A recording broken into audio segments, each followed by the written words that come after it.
안녕하세요. 전샘의 기업사랑TV 북예비입니다. 오늘은 과학기술은 어떻게 세상을 바꿨는가 저자 윤태성 책을 요약해 보았습니다. 그 수많은 과학기술 중에서 옥석을 가리고 미래를 준비하는 안목을 가질 수 있을까? 어떤 관점에서 바라봐야 성공하는 기술과 실패하는 기술을 알아볼 수 있을까? 어떻게 미래를 바라볼지 관점을 가르쳐주고 있습니다. 이제 북예비를 시작하겠습니다. 과학기술의 발전 속도가 눈부십니다. 업그레이드한 기술은 기업의 손을 거쳐 광범위하고 세밀하게 우리 삶을 지배합니다. 하지만 변화의 물결이 반드시 좋은 것만은 아닙니다.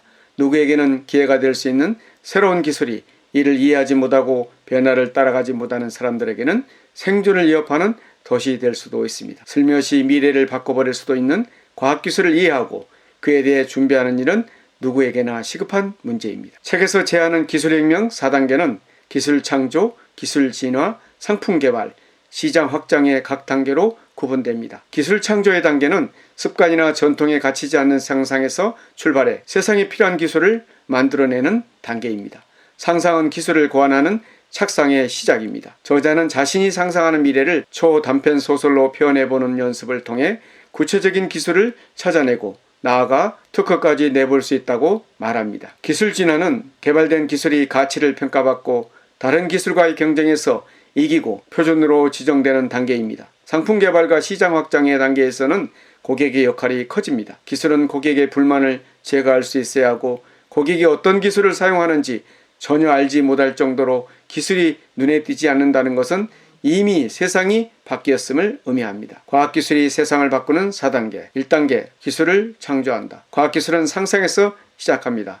영화나 소설을 보는 방법도 좋지만 초단편 소설로 자신의 상상을 실감나게 표현해 보자는 것입니다. 상상을 실현하는 기술을 발명하면 특허 출연할 수도 있습니다. 발명하는 주체는 개인이지만 조직의 힘으로 발명할 수 있습니다.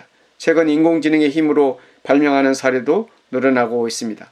모든 발명은 습관이나 전통에 갇히지 않은 상상에서 출발하며 그 결과로 기술이나 물건을 만들어내야 합니다. 2단계, 기술은 진화한다. 기술의 가치는 사용하는 사람이나 세상에 얼마나 좋은 영향력을 미치는가를 기준으로 판단할 수 있습니다. 가장 가치 있는 기술은 많은 생명을 구한 기술입니다. 수백만 명의 생명을 구하는 기술이 있는가 하면 1억 명 이상을 구한 기술도 있습니다. 기술의 가치를 평가할 때 가장 큰 변수는 기술을 사용하는 사람입니다. 기술은 일정한 방향으로 진화합니다. 다른 기술과 융합하고 스스로 분화하며 다루는 범위가 확대되고 기술을 구현하는 물질의 크기가 초소형화됩니다. 기술이 진화하려면 표준이 되어야 유리합니다.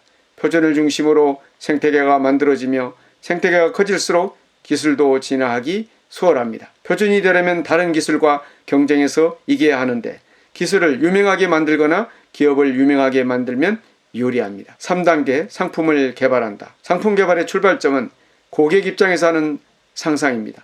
고객이 상품에서 용도를 찾지 못하면 상품은 실패합니다. 기술 중심의 사고방식을 고객 중심으로 완전히 바꾸지 않으면 상품을 개발하지 못하고 죽음의 계곡에 빠집니다. 모든 기술을 보유한 기업은 없기 때문에 기술을 외부에서 조달하는 체제가 필요합니다. 같은 기술이라도 국제 표준 기술을 우선으로 하고 필요한 시기에 필요한 기술을 조달할 수 있도록 안전한 공급망도 구축해야 합니다. 기술이 뛰어나도 환경이 나쁘면 사용하지 않습니다. 기술에 대한 찬반이 충돌하는 지점에서 표준과 규제를 만들어야 합니다. 강대국 기술 전쟁에 리스크를 줄이기 위해 국가는 중요 기술을 특허로 등록하고 지식재산권을 확보해야 합니다. 4단계, 시장을 확장한다입니다. 기술을 사용한 상품이 시장을 크게 확장하면 고객의 호기심은 상식으로 변합니다. 기술혁명은 장기간에 걸쳐 기술이 사회에 파고들었을 때 일어납니다. 세상을 바꾸고 싶다면 1%만 가능성이 있어도 긍정적으로 기술을 개발하는 자세가 필요합니다. 상품을 성공시킨 주역은 기술이 아니라 고객입니다. 시장의 크기는 혁신자, 초기 채용자, 빠른 추종자를 합하면 전체의 50% 정도가 됩니다. 기술이 세상을 바꾸면 사람들을 눈에 띄지 않고 투명해집니다. 이때는 이미 세상의 패러다임이 바뀌어 있습니다. 인공지능에서 가상현실까지 기술혁명은 어디까지 왔는가? 가장 핫한 인공지능을 분석한 내용을 살펴보면 2단계 기술 진화에 속하는 표준과 관련된 내용이 눈에 띕니다. 전 세계 표준 기관은 물론이고 비영리 단체까지 포함하여 많은 기관이 인공지능 표준 작업에 뛰어들고 있습니다. 표준을 선점하면 이후에 상품 개발과 시장 확장에서 주도권을 가질 수 있기 때문입니다. 인공지능 위험관리 체제, 신경망 표현 포맷, 머신러닝 기능의 특정 정보 부호화 등 다양한 표준이 현재 진행 중입니다. 가상현실 기술의 경우 산업에 적용하고 시장 규모를 키우려면 현실에서 일상적으로 사용하는 목적이 분명해야 합니다. 상상만으로 가상현실 콘텐츠를 만들면 사람들의 흥미를 잠깐 끌 수 있어도 사람들이 계속 사용하지는 않을 것입니다. 가상세계를 경험하고 그 결과 현실에서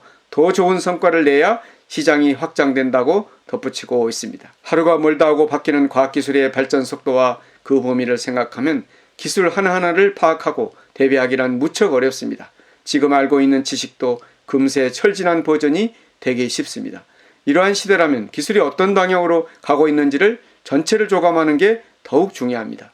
떠오르는 기술을 어떻게 알아볼지, 기술이 일으키는 시장에 언제 올라타야 할지, 인공지능과 가상현실 등 각광받고 있는 기술들이 현재 어느 정도 단계까지 왔는지 알고 싶다면 이 책에서 해답을 찾아보자는 것입니다. 오늘 전샘의 기업사랑 TV 북리뷰를 마치겠습니다. 감사합니다.